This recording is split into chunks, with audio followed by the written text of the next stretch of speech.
फिर कहते हैं कि जो संसर्ग है वो 7 जो चक्र हैं उस सभी को झंकृत कर सके, तब वो व्यक्ति सहस्त्रसार तक पहुंचेगा। तो मूल से जो यात्रा है वो मूलाधार, स्वादिष्ठान, सारे सेंसेस, मणिपुर, दिल, अनाहत, विशुद्ध, आवाज, आज्ञा और फिर सहस्त्र। तो कौन किसको करे? वो पूर्णता। और जब पूर्णता प्राप्त हो गई किसी को, तो उसके सामने विपरीत सेक्स का कोई बैठा होगा तो उसको ही कोई फीलिंग नहीं होगी, सामने वाले को भी नहीं होगी।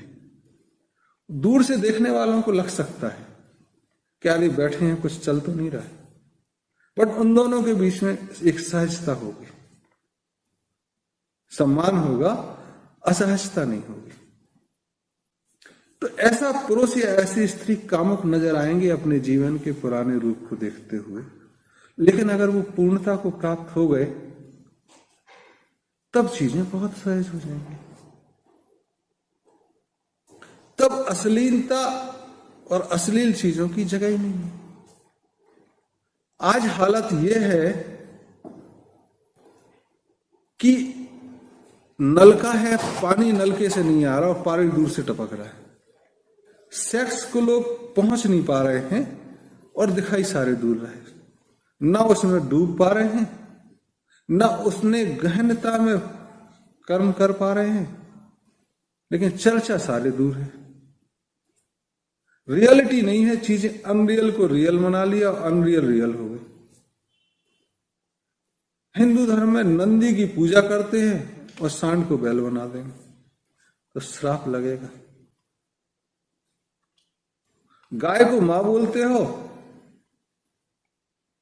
बच्चे को मार देते हो, श्राप लगेगा, व्यभिचार बढ़ेगा और ये बढ़ेगा। तो जो पोर्नोग्राफी दिख रही है, जो प्रोस्टिट्यूशन दिख रहा है, इस पे व्यवसाय चल रहा है, इसके मूल कारण में यह है कि हम वहां से भटक गए हैं।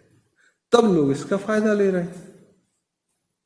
वो इसको व्यापार की दृष्टि से देख रहा है, कोई आइटम की दृष्टि से देख रहा है, जिसका जैसा सोचो उस हिसाब से देख रहा है, और बाकी लोग परेशान है। और परेशानी का मूल कारण, अगर निवारण चाहिए तो सबसे पहले, जैसे देश में पिछले 10 वर्षों में गायों की संख्या 23% बढ़ी और सांडों की, बैलों की संख्या कम हो गई, तो शुरुआत वहां से करनी, तब सामर्थ्य आएगी चीजों।